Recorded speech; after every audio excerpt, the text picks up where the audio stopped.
Good evening, Rivers, and welcome to another fabulous edition of Rivet Remote Flash. I'm your host, Tritus. With me is Red. How's it going? Pretty good. I think it's not calling it the Fantastic. remote flash. It's just kind of how we do it now. So I think it's kind of just the flash. It just be done with it. I don't know. I was thinking about this the other day, and maybe figuring out a way to do maybe an in-person flasher once in a while. But yeah, I feel like this is probably the most efficient format to do it. Yeah, let's work around Now, if everyone's you guys have schedules. suggestions, right? Exactly. So this works out kind of cool for now. Maybe we'll change it in the future, but we'll call it just the Flash. Yeah. The Rivet Flash. Anyway, Let me flash let's rivets. jump right in. Or the Flash Rivets. All right, let's dive right in. What do you got for us tonight, Red? Well, today, or well, yesterday, I should say, is the 11th anniversary of the first surfacing of the Leroy Jenkins video, affectionately called Leroy Jenkins Day. So, I love it. It's a holiday.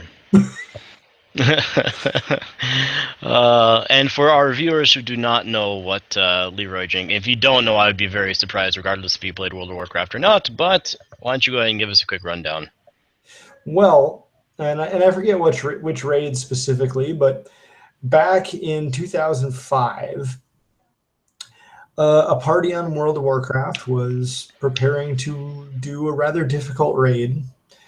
They were hoping to avoid this chunk of the raid because it was difficult, but one of their party members, Leroy, required an item drop from that section of the raid. So the leader of the guild was meticulously plotting out how this was going to go and making sure everybody knew their role.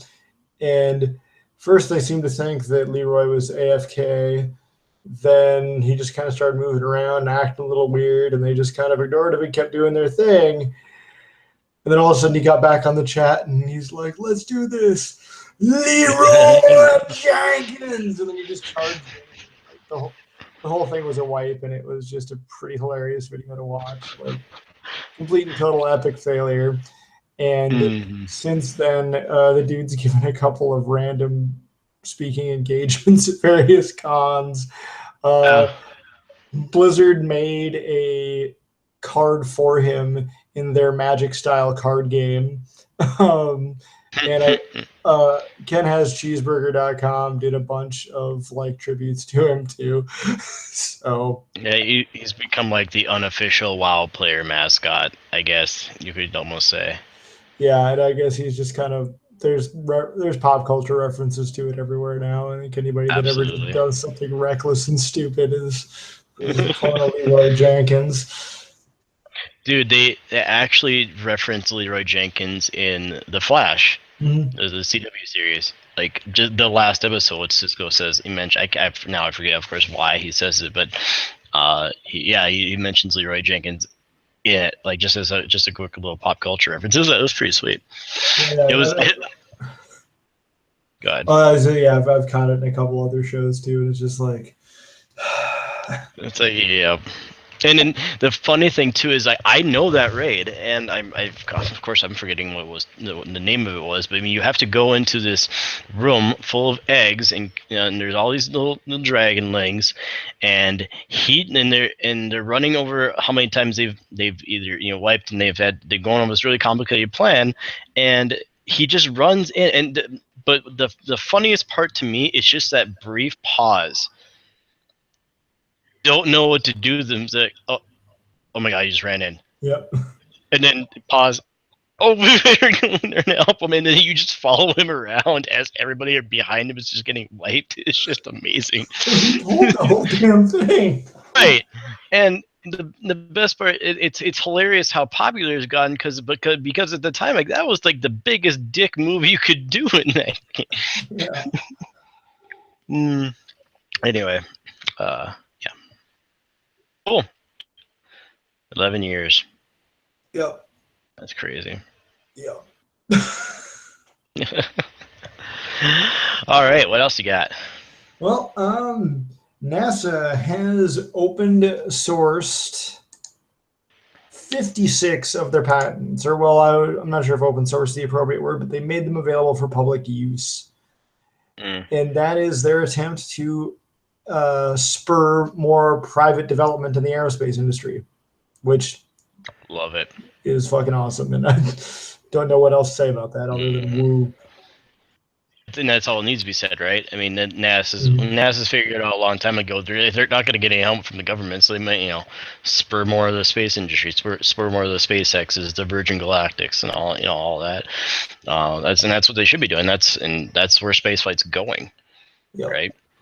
And this isn't the first time they've done that. I mean, lots of new product developments, just even outside of aerospace, have come from NASA research. Tang. Right. That's the first one popped in my head, but yeah. That's fantastic.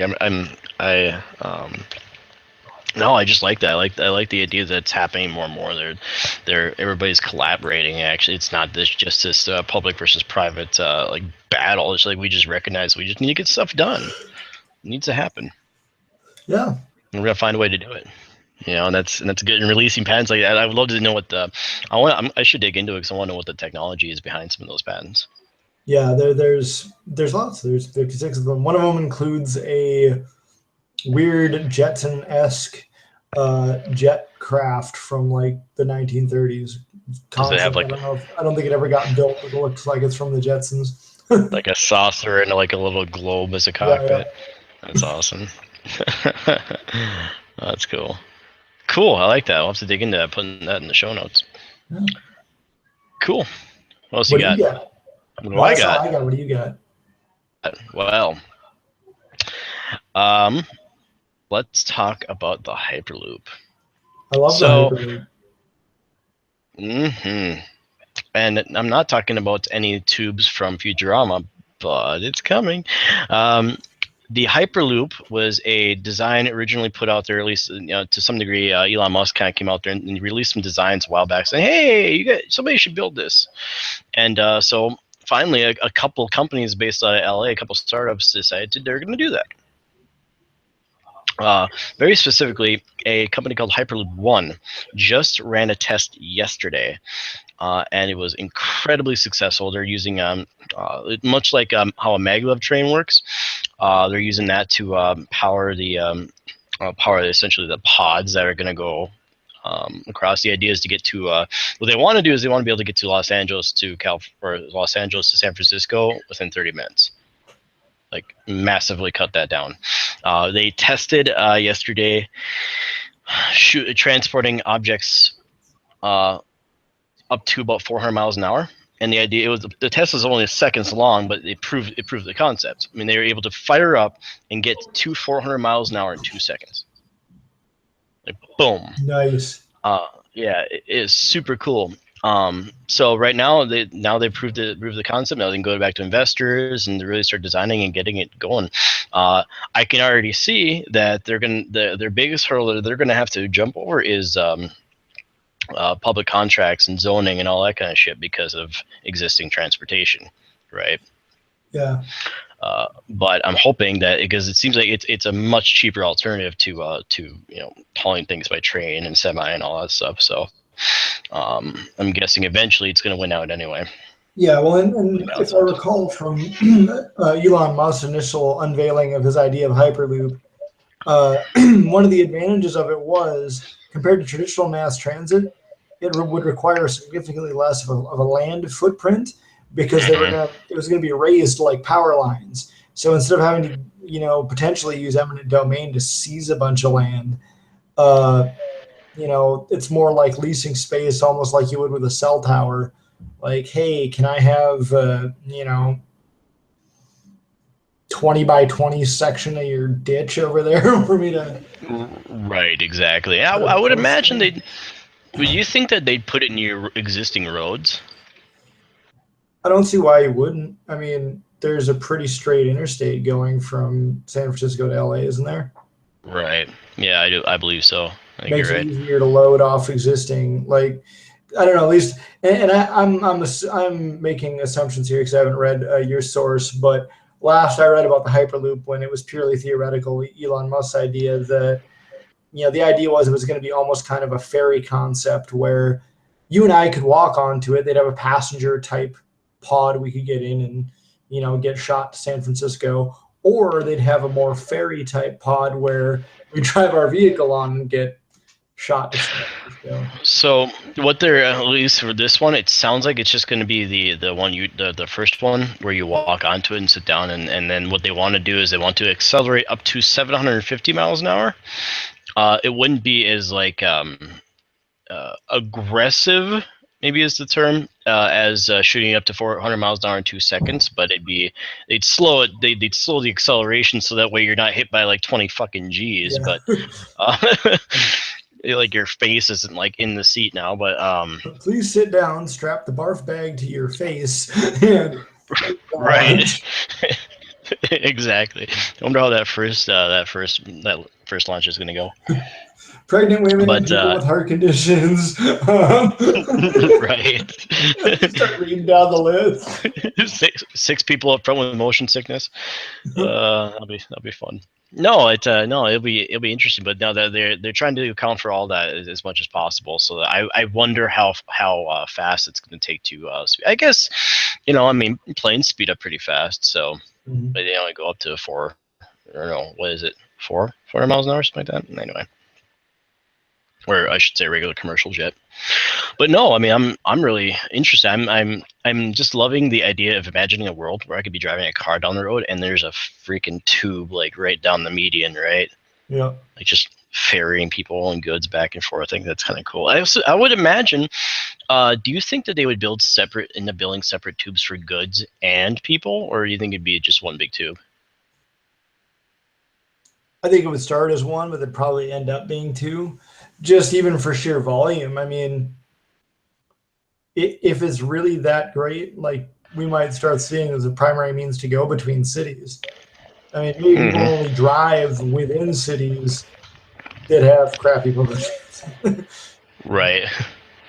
Or going outside goods outside the cities, like to small towns and stuff like that. But like you imagine, building a loop between here and Fargo or here St. Cloud or whatever. Yep. That'd be kind of interesting. But cool. No, I'm really looking forward to seeing how that goes. That basically at this point it was proof of concept, but what they want to do is they want to have it up and run by 2021. So pretty aggressive, but I'm looking forward to seeing that spin up as quickly as possible. So cool. Next piece was, I want to chat about Dreamhack. So Dreamhack is a massive gaming convention that was it's been all over the other side of the world for many years, and it had its first convention located here this year in Austin, Texas. I mean the United States.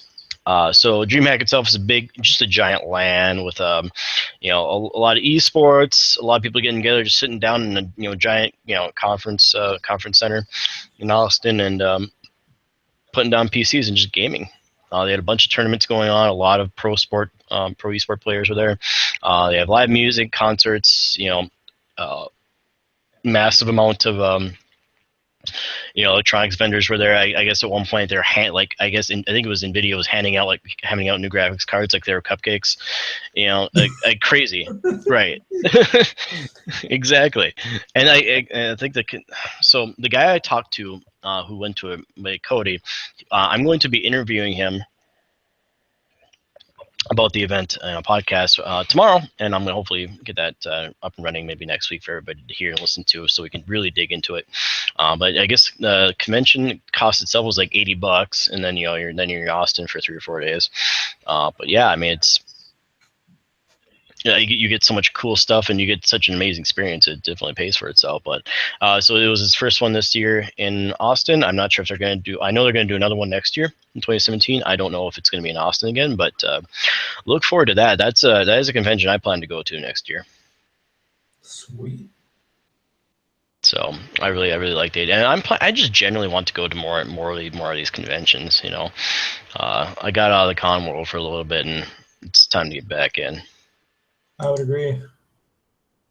So yeah, check that out. I'm going to put some of that stuff in the show notes, but that's what I have for this evening. pretty straightforward. So Rivet City features update. We're looking to shoot the pilot for the web series next week.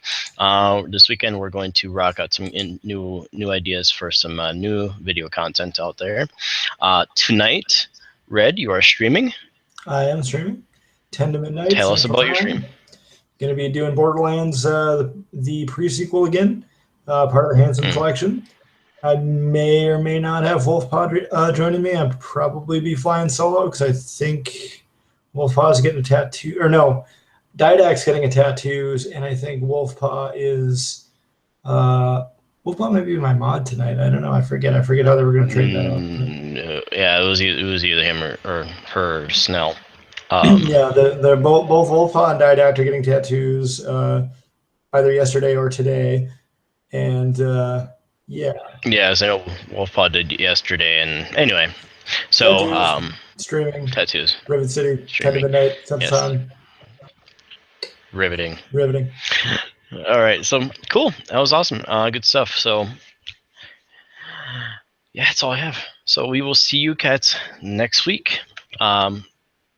Feel free to check us out, rivetcitylimited.com.